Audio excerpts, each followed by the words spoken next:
It's August 22nd, 2012. I'm your host, Jakari Jackson. This is the Infowars Nightly News, and this is what we have going on the show tonight. Tonight on the Infowars Nightly News, TSA appears at a Paul Ryan event, regardless of the fact it has nothing to do with transportation. Plus, California prepares to hand out driver's licenses to illegal immigrants. Then, Rob Dew speaks with Without a Face musician Henry Dillard about his controversial music video, the TSA Song. All that and more coming up on the Infowars Nightly News.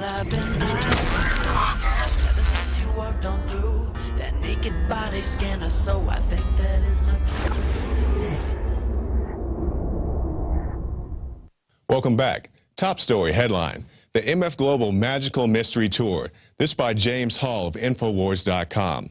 The lack of definitive disclosure in the MF Global investigation is hampered at every turn. The frustration shows as Judicial Watch sues SEC, CFTC for Corzine MF Global documents. Now, this article is full of acronyms, so I'm going to go ahead and just explain a few to you. Freedom of Information Act, Commodity Futures Trading Commission, Securities and Exchange Commission. Let's continue. Judicial Watch said the CFTC acknowledged receiving the group's FOIA on April 25th of this year, but failed to provide a final reply by the statutory deadline of May 23, 2012. Similarly, the SEC told Judicial Watch it received the FOIA on April 25th, but it did not provide a final response by the mandatory deadline date. Continuing, Investor Daily offers an even more disgusting prospect in Corzine's next actor, MF Global, a hedge fund. Amazingly, Corzine's reputation may be irrevocably tarnished, but the latest report suggests the ensuing criminal investigation is unlikely to lead to any charges against him. How you like them apples, Gerald Celente? He gets away once again. The article does go on to say that Corzine may be interviewed by federal investigators next month sometime, maybe. Next story. California poised to grant driver's licenses to young illegal immigrants. This story out of the Sacramento Bee. President Barack Obama's Deferred Action Childhood Arrival gives a select group of undocumented immigrants the right to live and work in the United States for 2 years without fear of deportation. Continuing. Deferred action applies to the undocumented immigrants between the ages of 15 and 31 who were brought to America before the age of 16 and have no criminal record. Participants must also be either high school students or graduates who have lived in the United States continuously for 5 or more years, which is to say we have a border patrol that tries to keep you from crossing the border, but if you sneak past them, live here for 5 years, Barack could give you free tuition and driver's licenses and work visas and all that. And nothing against illegal immigrants, but why do we have a border patrol if we're going to award these people if they sneak past? Just a thought. Next story. Now, people say we're all doom and gloom here at Infowars.com on the nightly news, and we're not. We like to have fun every now and every now and then we come across a story that it's just a fun story, and since we have a bunch of Star Wars nerds here at Infowars.com, it wasn't too hard to get this one past. Headline: Hoverbike, Star Wars technology brought to life. California-based firm Aeroflex created an aerial vehicle with 2 ducted rotors instead of wheels, which originates from a design abandoned in the 1960s because of stability and rollover problems. Continuing, the hoverbike does not require special training. It can become a useful tool in agriculture, border control, there's border control again, and search and rescue operations. Now, we do have a very cool clip of the hovercraft in action, and let's take a look at that. So we see the thing here. It looks like, what's the Star Wars planet where Luke is flying around? Tatooine. Okay, so yeah, the guy's flying around on Tatooine, having a good time. It's a hovercraft that gets off the ground, so do you need a TSA inspection before you can jump on that thing? Don't bend over too far, buddy. They may stick their hands down your pants. All right, we'll come back for one more. Forbes has released its list of the 100 most powerful women on the planet. If you guys got the graphics, we'll take a look here. So we see the number 1 people, the most powerful women in the world. Number 2 we have clocking in is Miss Hillary Clinton, a woman who can dodge bullets like Neo by her own accord. We'll slide down here to number 4, Miss Melinda Gates, whose husband wants to forcibly vaccinate you via mosquitoes. ABC News, you can take a look at that yourself. Miss Michelle Obama clocking in at number 7. Her husband, as she claims, is from Kenya, her own words. Drop all the way down to number 10, Sheryl Sandberg, the COO of Facebook. And who's that at number 9? None other than Big Sis Janet Napolitano. I do believe we have a quote from Miss Janet Napolitano. Is that right, guys? Early in this position, on Christmas Day '09, a man named Abdul Muttalib tried to get an underwear bomb onto a passenger plane bound for Detroit. It was over Christmas break. We were all spread all over the place. The president was in Hawaii. I was in California with my family. And I gave an interview where I knew what I meant, but it didn't come out right. Do you think that, has there been any evidence of the al-Qaeda ties that this suspect has been claiming? I think it would be inappropriate to speculate. One thing I'd like to point out is that the system worked. Everybody played an important role here. I'm Kurt Haskell. I'm an attorney in Michigan, and I was on the flight with the underwear bomber on Christmas Day while we were waiting for our flight, so we sat by the gate on the floor playing cards. And when we were playing cards, I looked up, and what caught my eye was a pair of men walking up to the counter, and one looked like a wealthier Indian man to me, and the other looked like a poor African. I thought he was a teenager, but apparently he was a little older then. But he looked like a poor African teenager. He only had on jeans and a white t-shirt in the middle of winter. And, I thought they were an odd pair, so I just kind of watched them as we were playing cards. And they went to the counter together, and the Indian-looking man spoke, and what he said was, "This man needs to get on the flight," referring to the African teenager. But he doesn't have a passport. And then the girl working at the counter said, "Well, you have to have a passport to get on the flight." And then the Indian man said, "Well, he's from Sudan. We do this all the time." And that's an exact word-for-word quote. And she said something along the lines of, "Well, I'll have to refer you to a manager," or something like that. And I think she did something on her computer, and then she sent the two of them down a hallway, and they walked down the hallway together, which was in a restricted area. And they walked down there without an escort, and then I quit watching at that point. Two important things at the end of January 2010. One was an ABC News article by Brian Ross, where he came out and said, "Yeah, this man in tan suit that was witnessed by passengers," he said passengers, but really it was just me, that we're looking into this guy, and we think he actually helped the underwear bomber so that he wouldn't get cold feet. They didn't go so far as to admit what I had been saying, that that would have been impossible, that he was al-Qaeda, because he went to the desk and said, "We do this all the time." And then he had enough authority to walk down this hallway in a secure area and talk to the manager and get the man on the flight. So obviously al-Qaeda couldn't do that. But they did admit the existence of the man in this article. So to me, that was a big story, because it was not only the first time they admitted his existence, but they've never admitted his existence after that. But at least we have it once detailed. Not only that, but it's by ABC News, so fairly credible media, at least to some. But later in January 2010, we had hearings in Congress on this, where we had Undersecretary of State Patrick Kennedy come out, and if you watch the video of him, it's pretty telling that he's trying to cover up something and not tell the truth. He's squirming in his chair and seems really uncomfortable answering the questions. And this video is all over the internet if you want to Google it and look at it. But what he said is basically, we knew Abdul Muttalib was a terrorist. We wanted to stop him from coming in the country and revoke his visa. There have been numerous cases where our unilateral and uncoordinated revocation of a visa would have disrupted important investigations that were underway by one of our national security partners. They had the individual under investigation, and our revocation action would have disclosed U.S. government's interest in that individual and ended our colleagues' ability, such as the FBI, to pursue the case quietly and to identify terrorist plans and co-conspirators. The system worked, as Mr. Napolitano said. I'm not exactly sure what system she's talking about. The Department of Homeland Security did not stop the underwear bomber. The people on the plane stopped the underwear bomber, and some well-dressed man happened to get him on the plane to begin with. And what's that? What are you guys saying? We have another clip of Miss Napolitano, or don't leave the people in suspense? My prior jobs were great experience for it because they, taught me how to delegate, how important good staff is around you to help you accomplish what you want to accomplish. Taught me how to compartmentalize.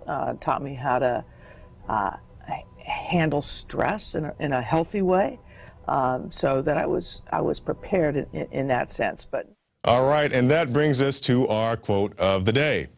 My prior jobs were a great experience. They taught me how to compartmentalize. That by Janet Napolitano, the Secretary of Homeland Security. And you see, you're talking about the compartmentalization. That's when, let's see, with the ATF, you got a few well-meaning ATF people who are really trying to protect the country. So they go along with this ploy to ship guns into Mexico. One hand's not knowing what the other hand is doing.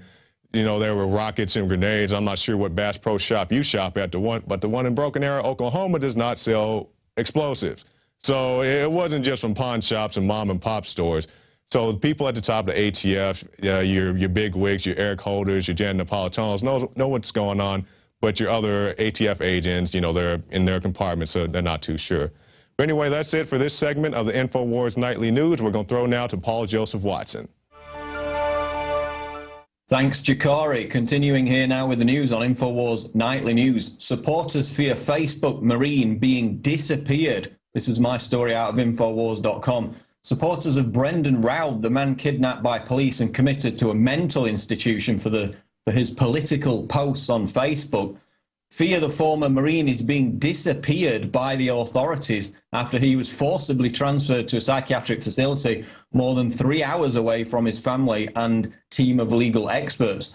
Raub, a former veteran of the wars in Afghanistan and Iraq, was involuntarily detained for psychiatric questioning last week by authorities in Virginia's Chesterfield County for leaving anti-establishment messages on Facebook, God forbid, and questioning the official version of 9/11. He also referred to corruption within the US government. The FBI claims Raub's posts were terrorist in nature. That's the same FBI, as even the New York Times admits, is behind all the domestic terror plots. But according to them, leaving messages on Facebook is terrorism. And of course, Raub is being held against his will for a period of at least 30 days. He hasn't been charged with any crime. He's being committed to a mental institution. And basically, you all know the story by now. He was basically kidnapped from his home last week after these Facebook posts that the FBI claims are terrorist in nature.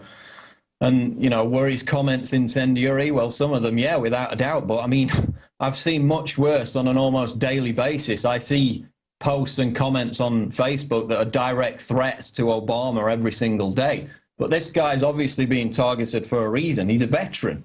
We know that the DHS is engaged in this smear campaign against returning veterans. They're trying to demonize them all, characterize them all as domestic extremists and terrorists, and he's being caught in this dragnet.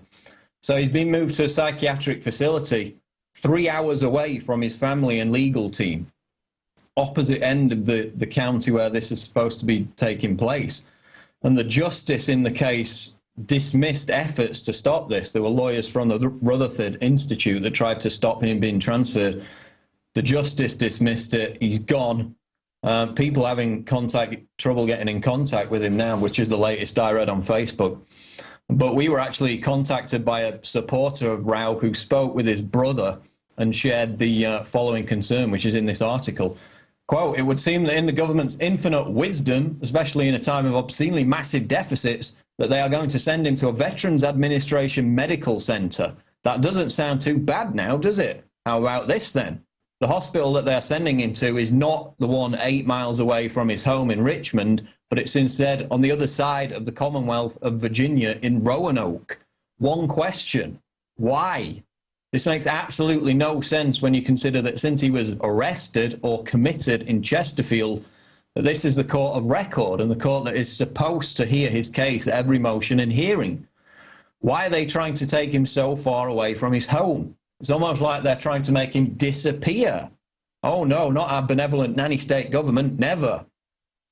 So the fear now amongst his supporters is that people are having trouble getting in contact with him. His legal team, his family are 3 hours away, and basically now they're saying he's not even in that facility.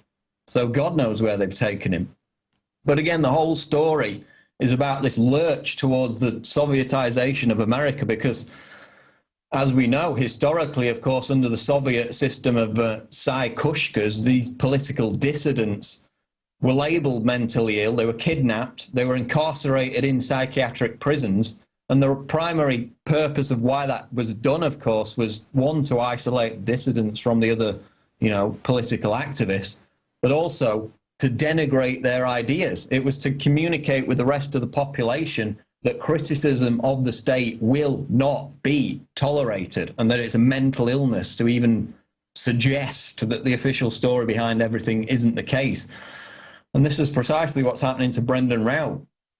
But if the reaction I've seen just over the past few days is anything to go by, then the outpouring of support is going to make this blow up in the government's face, just like the arrest of the Hutari militia members, which of course was hailed at the time as a huge coup in the fight against domestic extremism.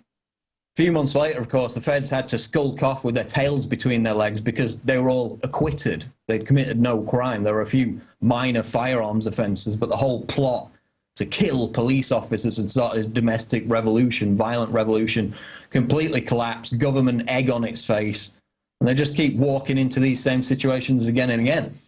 He hasn't committed an act of violence. He hasn't been charged with any crime. Are there lone nutcases out there who might commit violence? Well, undoubtedly.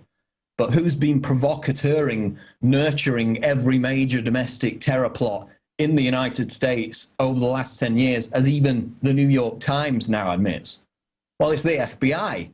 So, when the FBI tells us to be all concerned and fearful about some Facebook posts in the context of terrorism, while they're creating and overseeing all the major terror plots in America, I just don't want to hear it.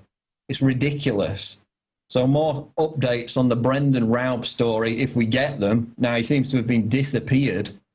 More updates as they come in. Moving on, man kicked off flight over anti-TSA shirt. This is my article on prisonplanet.com, also linked on the Drudge Report today. A man and his wife were treated as potential terrorists and kicked off a Delta Airlines flight over a satirical T-shirt because it made passengers and employees feel very uncomfortable. Writing on his blog, Arjit Guha describes how he was flying out of Buffalo Niagara Airport after attending his wife's grandfather's funeral. Having passed through security without a problem, Guha was approached by a Delta agent who informed him that his attire was making passengers nervous. And basically, he's wearing a T-shirt with a TSA logo. You can see it in the article, which satirizes the, paranoid and overbearing approach to security that has come to categorize that federal agency. And you can go and read the entire account at Infowars.com. But the bottom line to come out of this is, questioning authority is now treated not only as a suspicious activity, but as an actual indication that you're a terrorist. He passes through security. He has his bag searched over and over again. He even agrees to remove the T-shirt, but still, that's not good enough. Because he dared to question the authorities, and that means he must be punished. He's a thought criminal. He must pay for that, as an example to everybody else. And so Delta Airlines supervisors, transit police and TSA, basically subjected this guy to interrogation, drug dogs, the whole 9 yards. And then they ask him, where does the T-shirt come from? And he tells them, well, it was a gift from my brother. Where does he live? Michigan. And this illustrates how dumb these airport security people are. They literally must hire them based on their low IQ, because they didn't even recognize the word Michigan. This is seriously out of the story. Here's the quote. Where'd he move from? Michigan, I respond. Michigan? What's that? She says. This is the transit police. At this point, the main TSA agent who questioned me earlier interjected. The TSA were actually the intelligent ones in this exchange. He said, Michigan. Unable to withhold my snark, I responded with an eye-rolling sneer. You've never heard of Michigan? This response did not please her partner, a transit cop named Mark. Mark grabbed his walkie-talkie and alerted his supervisor and proceeded to request that he be granted permission to question me further in a private room. His justification? Quote, first he hesitated, then he gave a stupid answer. Michigan, my friends, is a stupid answer. So because these cops were so dumb, they couldn't comprehend what the word Michigan meant, that itself was taken as another sign that this guy was acting suspiciously and that he couldn't get on the plane. And then they cited the fact that his wife, who was with him, did not take his last name when they got married. So apparently, according to Delta Airlines and the transit police there in this airport, Buffalo Niagara Airport, if you're married and your wife doesn't take your surname, that's also a sign of potential terrorism right there. And you will be treated as a terrorist for that. And then we actually come to discover that the initial reason, the primary reason for him being identified as a threat was, you know, you guessed it, he opted out of the radiation firing naked body scanners. And we've, of course, covered stories before where people who are actually knowledgeable about the, you know, the massive health risk posed by the scanners are then subjected to extra special harassment for their thought crime. And it was actually, in this case, the pilot who eventually kicked him off of the flight. They had to get another flight the next morning because he said his presence, this guy's presence for wearing an anti-TSA T-shirt would have upset the other passengers. So the fact that he had a brain and was able to use it to construct his own thoughts, that was seen as a massive security risk. It was a threat. It was a threat to the other, you know, castrated sheeple who were sitting there trembling on the plane, nervous because some guy's got a political T-shirt on. I mean, give me a break. So remember, being able to think is now a security threat. Having a political opinion is a security threat. Having a wife who doesn't take your last name is a security threat. Opting out of a body scanner is a security threat. And your right to mobility will be eviscerated, as it was in this case. He missed the flight. If you dare to act like anything other than a lobotomized zombie, just make sure you're wearing the right T-shirt because it could make people very nervous. TSA again here. Surprise, surprise, another TSA story. TSA rifles through bags, conducts pat-downs at Paul Ryan event. For some time we've been warning, this is Steve Watson, Infowars.com. For some time, we've been warning that TSA is systematically moving beyond the nation's airports and conducting operations on the streets of America. The latest example of this kind occurred at an event organized by Mitt Romney's GOP running mate, Paul Ryan, this past weekend in the Villages, Florida. The Shark Tank blog reports that the TSA officers showed up alongside Secret Service and local Sumter County Sheriff's Office and proceeded to do what they do like nobody else does. So they had 6 TSA agents out there at this Paul Ryan political event conducting grope downs and bag searches. I think the Department of Homeland Security needs to be reminded of what the TSA actually stands for, what those 3 letters stand for. Transportation Security Administration. The key word there being transportation. What the hell has a Paul Ryan political event got to do with transportation? You know, what has TSA workers conducting grope downs at prom nights got to do with transportation? Nothing. But for all those people who, you know, just for years lazily sat back and said, well, I don't fly, so I don't need to worry about it. Well, look where that attitude's got us now. You know, TSA agents riding on buses in Houston interrogating people as to their destinations, train stations, ferry ports, highways, bus depots. You know, last month they even sent TSA agents, because they were doing such a great job, they sent them over to London for the Olympics. And it's an occupying army of goons. It's a literal occupation force throughout America now.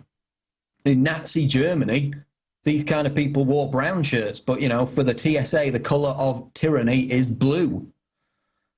So the battle against the TSA goes on. Of course, we had this poll a few weeks ago. the majority of Americans are happy with it. They're happy with this gaggle of perverts prone to criminal behavior groping their children.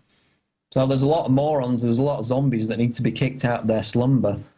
And until they are, we're just going to see more and more stories like this as the TSA expands its presence, its occupying presence across the United States. Moving on to global news now. Syrian rebels try to use prisoner for suicide bombing. BBC News. The New York Times has released a video which shows 3 Syrian army rebels trying to use a prisoner as an unwitting suicide bomber, as the BBC's Gordon Kadera reports. Let's go to the clip. A bomb being prepared on the back of a truck. The target, a nearby Syrian government checkpoint. The group call themselves the Lions of Tawhid and say they'll accept nothing less than the end of the regime of President Bashar al-Assad. At their base, the group have a prisoner. They say he's a member of the Shabiha militia and he's told that he'll be released as part of a prisoner exchange. Blindfolded, he's driven towards the city. He's told all he'll have to do is drive the truck towards a government checkpoint. What he doesn't know is the truck is the one that's been rigged with a 300-kilo bomb. The rebel fighters intend to detonate it remotely when he approaches the checkpoint. He's being tricked into being an unwitting suicide bomber. So there you have it. Barack Obama, with his recent announcement, is using your taxpayer dollars to fund Syrian rebels who use prisoners as unwitting suicide bombers. These are the good guys now. These are who we're supporting. Rah, rah, rah. It's the war on terror. We're supporting and funding the actual terrorists, but let's not talk about that. And what's interesting is this story is actually being deleted from the BBC News website. It's down the memory hole, gone. It's still up on their YouTube channel. How long it stays there is anyone's guess, but it seems somebody's trying to pull the plug on it. And I love how the BBC spins it in the clip. It's like, oh yeah, sure, he's covered in bruises, this prisoner they've captured. He's covered in bruises from torture. Well, that was from his previous captors. You know, look, they're friendly. The rebels are friendly. They're giving him a cigarette. Let's not cast judgment on the fact that they're about to force the guy to blow himself into a million pieces. Look, they're giving him cigarettes. They're nice. They're friendly. And then the New York Times reporters who were there witnessing all this claim, they had no knowledge of what was going on. And you can believe them. You can trust them, New York Times. And then there's the behavior of these rebels. I mean, every time I see these rebels in these YouTube videos, they're just engaging in the most flagrant, embarrassing hypocrisy imaginable. You know, it shows them riling through the possessions of this guy whose apartment they've just commandeered, sneering at photos of his kids. And then they say, look at this guy living in luxury. What an infidel. And then the next clip is them frolicking around in his damn swimming pool. I mean, just complete hypocritical morons. And so not only is, you know, Al-Qaeda helping them carry out terror attacks in Syria, but now they're forcing unwitting prisoners to become suicide bombers on their behalf. These are the good guys, remember? Your taxpayer dollars going to fund all this. So they're fear-mongering about Iran, as we're going to see in a minute. Iran's going to carry out terror as a reprisal against America and the West trying to overthrow Assad. But these guys, with your taxpayer dollar funds, they're making prisoners carry out suicide bombing attacks.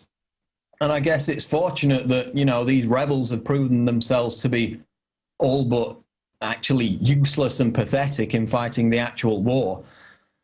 And that's why the CFR now, as we saw a couple of weeks ago, is lavishing praise on Al-Qaeda, saying, you know, they bring leadership to the rebels. They bring discipline to the rebels. And by the looks of it, they need it because they're nothing short of pathetic. They try and get a guy to kill himself in a suicide bombing, and then they can screw up the detonation. It doesn't work. And there's actually another video which I saw of a captured Syrian soldier who's being forced to make this video by Syrian rebels. They're going to make him kill himself by the looks of it. And he's already got the bomb there in front of him. He just blows himself up and takes them all out. But the bottom line is that Obama is now openly funding people, rebels, freedom fighters, democratic activists, they used to call them, who force prisoners to become suicide bombers. And you're paying for it. It's your tax money that's going towards it. Now they're talking about Stinger missiles being sent via the CIA to these rebels. You know, just democratic activists with Stinger missiles. And you'll also probably pay for the, you know, the convenient chemical weapon attack that gets blamed on Assad later down the line and then provides the pretext for the no-fly zone and the NATO troops. But just remember, you know, these are the good guys now. This terrorism's good because it's funded by our governments. Staying with global news now, the London Telegraph. Iran's supreme leader orders fresh terror attacks on West. Iran's supreme leader has ordered the country's Revolutionary Guards to intensify its campaign of terror attacks against the West and its allies in retaliation for supporting the overthrow of President Bashar al-Assad in Syria. According to Western intelligence officials, Ayatollah Ali Khamenei gave the order to the elite Quds Force unit following a recent emergency meeting of Iran's National Security Council in Tehran, held to discuss a specially commissioned report into the implications for Iran of the Assad regime's overthrow. So, in other words, the CIA needs to distract from the fact that it's arming al-Qaeda terrorists in Syria with Stinger missiles in an effort to overthrow Assad. So it's claiming, and this is a claim, this isn't a quote, it's just a claim from Western intelligence officials, that Iran is intensifying its campaign of terror in the West. Meanwhile, al-Qaeda is busy in Syria carrying out dozens of terror attacks, you know, killed 200 people so far, injured thousands. And the Pentagon's own internal memos that were leaked as part of the WikiLeaks Stratfor data dump expose the fact that they were planning terror attacks in Syria. So they're pointing the finger all day long at Iran when their own internal memos saying that that's their tactic. The Pentagon is to direct terror attacks inside Syria. And the quote from the memo, this is going back to March. We had the article on this, but people forget this. Quote, this is what the Pentagon wants to do in Syria a year ago. Now look what they've done to it. Quote, commit guerrilla attacks, assassination campaigns, try to break the back of the Alawite forces, elicit collapse from within. So commit guerrilla attacks, assassination campaigns, that's terrorism. That's what the Pentagon said it was going to do a year ago. So they're pointing the finger at Iran for preparing terror attacks against the West in a retaliation against Western efforts to overthrow Assad. While the CIA and al-Qaeda are in Syria right now, helping the rebels carry out terror attacks in an effort to overthrow Assad. It's ridiculous. They're blaming Iran for doing it, and they're doing it already. And Iran hasn't even been behind any terror attacks in the West. And these newspapers like the Telegraph, you know, they're really enthusiastic when it comes to printing scary headlines based on anonymous made-up BS about Iran or what Iran plans to do.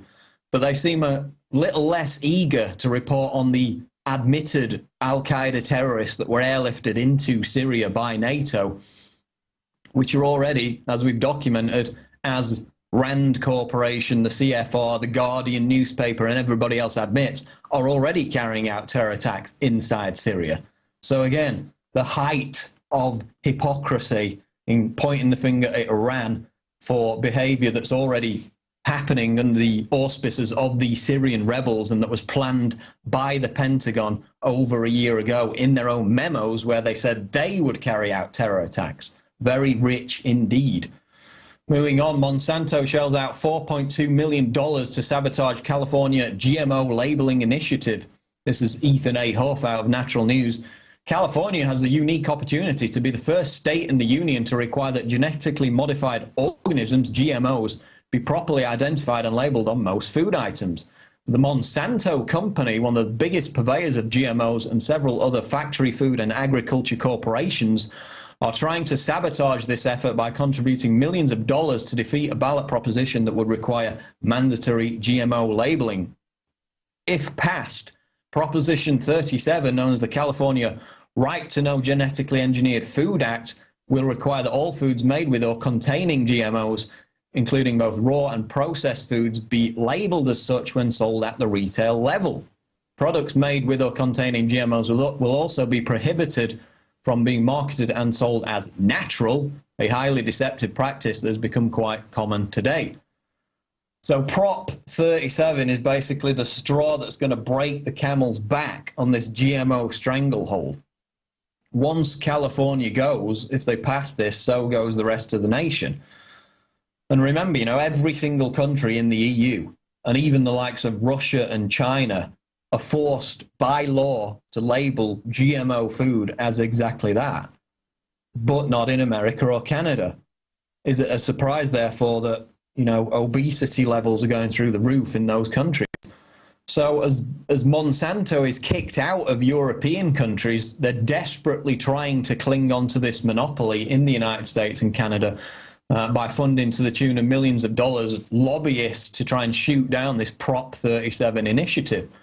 And there's actually a link in the article which tells you who else is funding efforts to block Prop 37 as well as Monsanto. And, you know, it's the usual suspects. It's PepsiCo, Nestle, Kellogg Company, Hershey Company, Ocean Spray. Because they don't want Americans to know that the GMO trash that they put in the food and then don't tell anyone about is killing them. That's why they're prepared to spend a lot of money to ensure that Prop 37 is crushed, because it's a massive threat to their financial monopoly and their genetically modified food monopoly in America. So basically, you need to get behind Prop 37 in California, boycott these companies that are on the list who are funding lobbyists to oppose it, and just feel satisfied, basically, that this story really represents another example of how we're winning on the health front. And it's one of the major frontiers of our victory. So if we can get this through in California, this Prop 37, then it's going to be a massive victory against the likes of Monsanto and all these other corporations that try and stop it. In closing now, urge you again to subscribe to prisonplanet.tv. Of course, you're probably watching this on YouTube, as a lot of people do, but it's broadcast live the previous night before it goes on YouTube, so you can watch it streaming live. Of course, live Alex Jones show, archives, video files, speeches, special reports. It's all there. It's been going, what, 8-9 years now at prisonplanet.tv, and it's the same price, $5.95 for a month. You can get the 15-day free trial, so you can try it all out with no commitment. And it helps support this network. It helps pay for everything. And basically, we need you to keep going. So it's prisonplanet.tv. Subscribe today. PlanetInfowars.com is, of course, our brand new social networking website where you can get together with like-minded people to arrange activist projects, work on special events. There's a dating section, and basically just connect with people in your area. It's like a Facebook for truthers, but we don't spy on you at the same time. And it's PlanetInfowars.com. Again, completely free to sign up. And of course, very exciting today was the launch of Infowars magazine, which you can get a digital copy of for free at Infowars.com/newsletter. If you just put your email in, you will be sent a digital copy of that magazine. And of course, we've sent it out for free across the whole of Austin, basically. It's a free magazine that people in Austin can pick up. But we also got an offer on the website, InfowarsShop.com, which is 10 copies for $9.95. And this was so popular that they actually ran out of all the magazines within 24 hours, but they've got more on order. So if you go to InfowarsShop.com, you can get a copy of Infowars magazine. And of course, it's another great activist tool. We're going back to the roots of the Gutenberg press. It's print 2.0. It can't be censored by the internet shutdown. So you can get your copy for free by signing up for the newsletter at Infowars.com/newsletter, or get 10 copies for just $9.95 to give out to people at InfowarsShop.com. Coming up after the break, Rob Dew is going to interview the creator of the TSA Song, Henry Dillard, with his band Without a Face. And this is not only a satirical song, but it's actually really professionally done. A slant against the TSA. Be careful if you're playing it on your iPod while you're traveling through the airport, because they might treat you as a terrorist, as we saw earlier with the anti-TSA T-shirt. But after the break, Rob Dew interviews Henry Dillard. So stay tuned on Infowars Nightly News. Welcome back to the Infowars Nightly News. I'm your host, Rob Dew. I'd like to thank Jakari Jackson for kicking off the show, and Paul Watson for bringing up the news, finishing that off today. And now we're going to go to a quick video. This is it's called the TSA Song, and it's from the band, which is basically a singer-songwriter, called Without a Face. And I saw this a couple weeks, well, about last week, I think somebody sent it to me, and it's already got 50,000 hits on YouTube. I encourage you to go out, you know, spread it around, because I think this video could wake a lot of people up as to what the TSA is doing. There's a lot of people out there who may not know what the TSA does. They may not even be aware that the TSA even exists, yet they fly every day, but their brain is so in a cloud, they may not even realize it as they're walking through the millimeter wave scanner that could be giving them cancer. So here we go. It's the TSA song from Without a Face, and we'll be right back with the creator, Henry Dillard.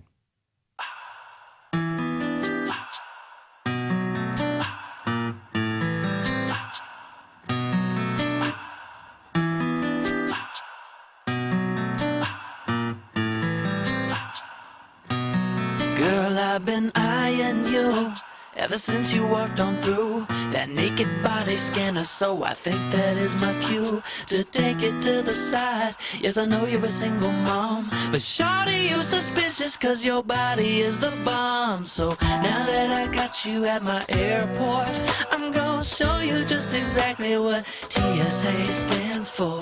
Put your baby carriage down on the floor, I'm gonna make you scream, cause TSA means I wanna give you twisted sexual assault and do it real slow from head to toe. I wanna give you twisted sexual assault.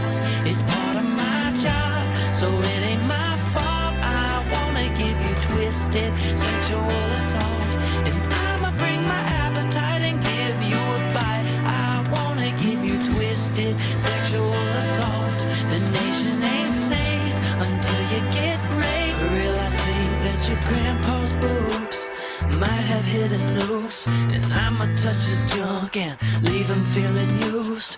Old ladies and pretty baby boys, I'll take off their diapers to make sure I stay employed. So now that I got you at my airport, I'm gonna show you just exactly what TSA stands for. Now that I got you at my airport, time to get screened, maybe double team. I wanna give you twisted sexual assault and do it real slow from head to toe. I wanna give you twisted sexual assault. It's part of my job, so it ain't my fault. I wanna give you twisted sexual assault, and I'ma bring my appetite and give you a bite. I wanna give you twisted sexual assault. It's for national security until you get raped. Without a face, here we go. Uncle Sam's got a chance to stick his hands down in your pants. Big brother putting grandmother into a trance, getting pretty freaky like a 5th grade dance. What can I say? I'ma fill you up fiend. One big mean molesting machine dream team. I'ma give y'all sexual assault. I'ma pull Johnny's little Jimmy out the ball, and if the mama asks why, it's because I said so. You up next too, mama, do what I said. Ho starts at the airport, then we go to Walmart to get TNA before you get a shopping cart. Let's get twisted, quite gifted with it. I really wanna whip it. Bondage and lingerie with a little bit of role play. You a dumb sheep, I'm TSA. Give you twisted sexual assault, and then your grandma, your daughter-in-law. I wanna give you twisted sexual assault. I know you like that, and so will your cat. I wanna give you twisted sexual assault, and I'ma bring my appetite and give you a bite. So you just saw the video, the TSA song from the group, or I should say the singer-songwriter, Without a Face, and we have the writer and creator of the video with us right now, Henry Dillard. He is a recent graduate from DBU, which is Dallas Baptist University, focusing on communications. He was signed to Redbird Records, releasing worst debut album ever in 2009. The guy's got a sarcastic streak running through him, as you could tell from the video. And then the first album was better in 2010.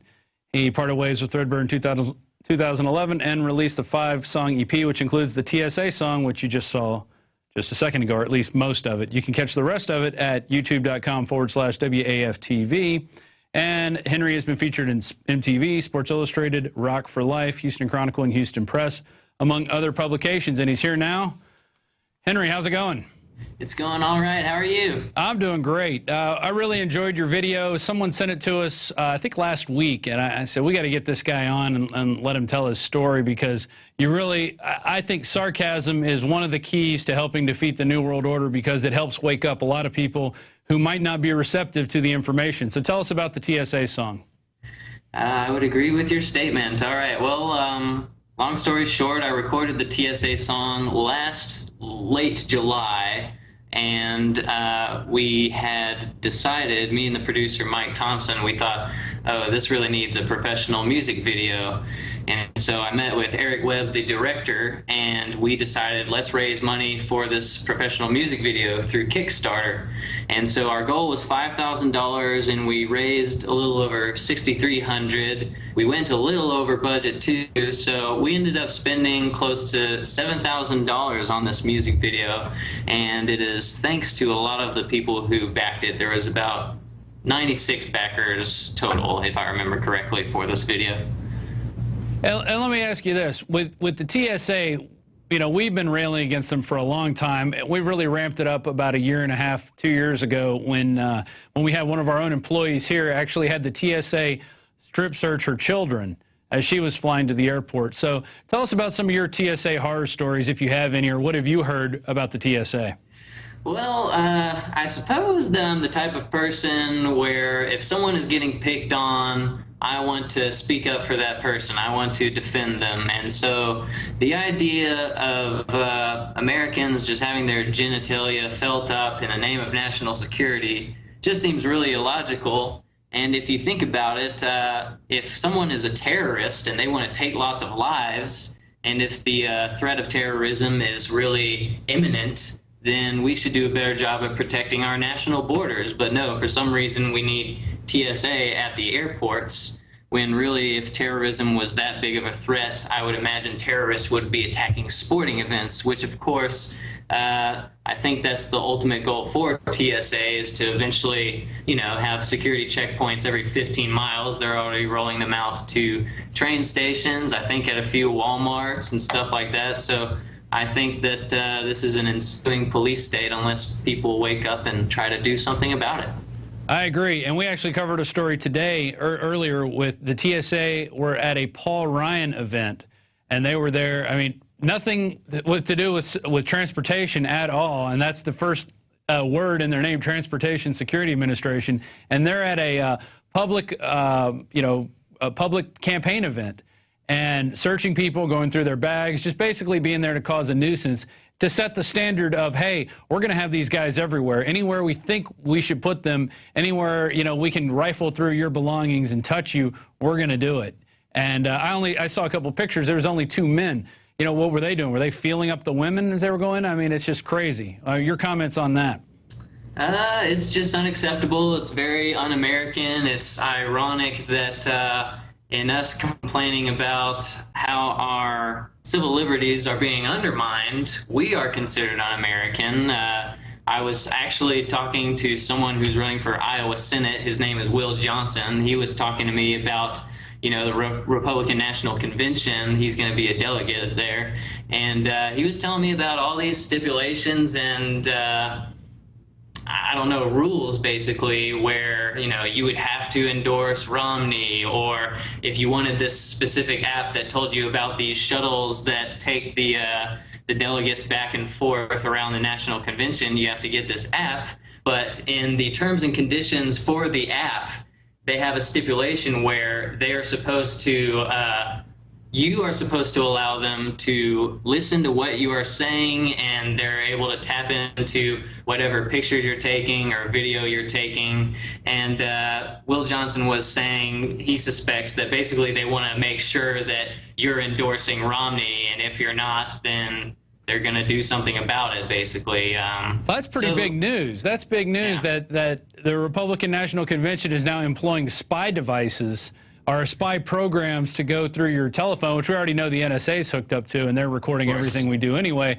But now what they have is there, I guess it's sort of cubed out into a little, their own little mini NSA is going to be spying on you, making sure you're going to vote for Fuhrer Romney, who's basically going to come in and just keep the same policies going that Barack Obama and George Bush and Clinton before them were doing. So I guess marching us on to global tyranny.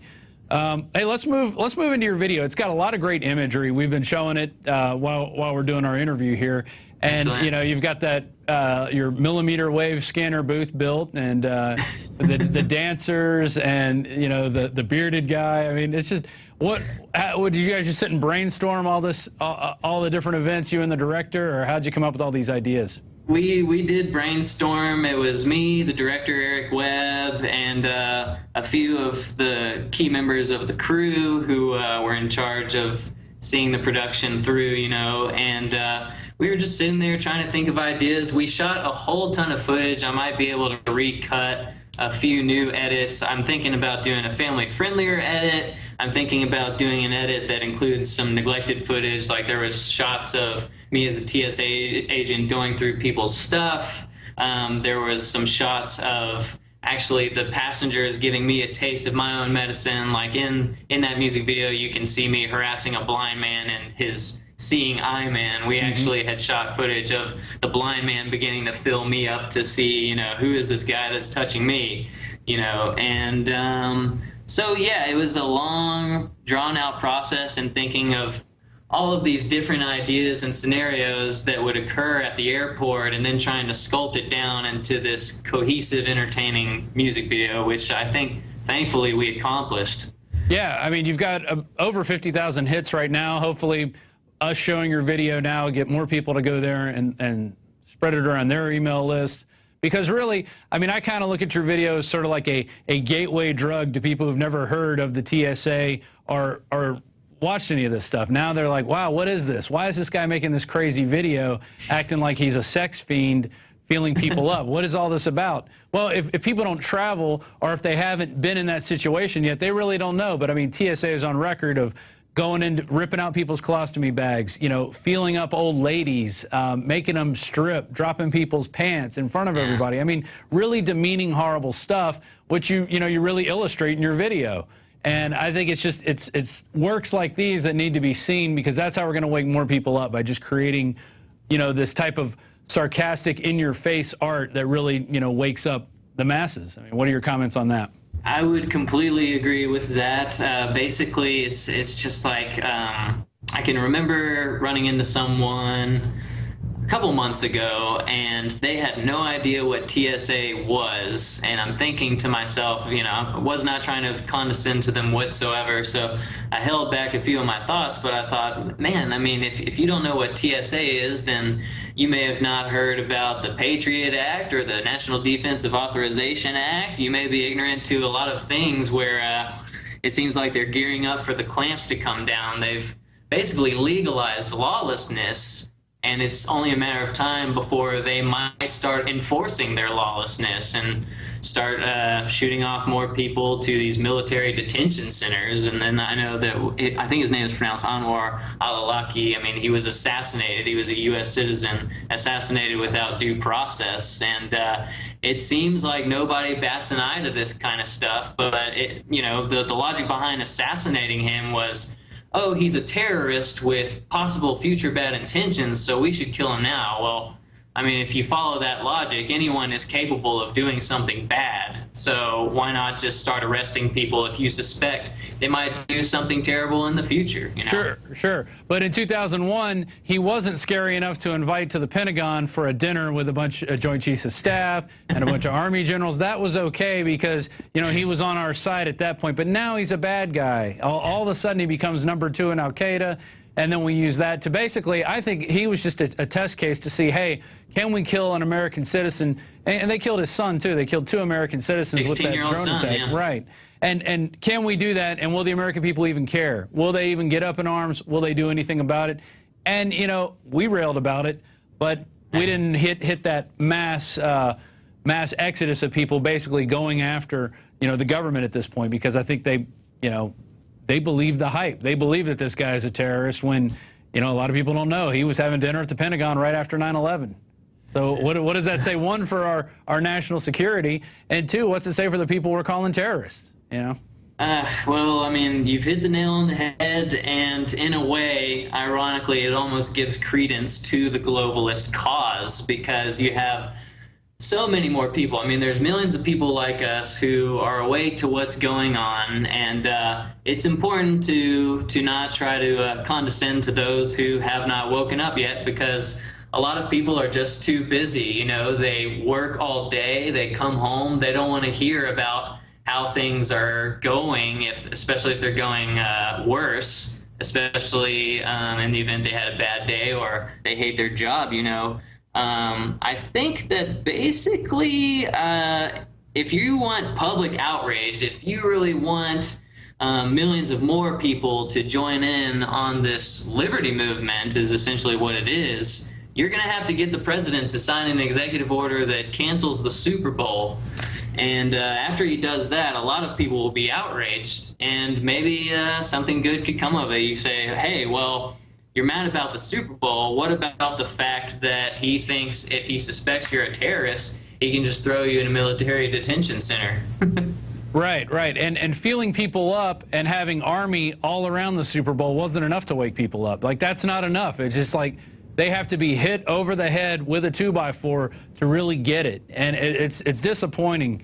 So what woke you up? What got you on this path of thinking outside the box and going, you know what, I don't buy all this stuff that they're feeding us. I don't, just because they say we have to have TSA, I don't buy it. I mean, what got you into that frame of thinking?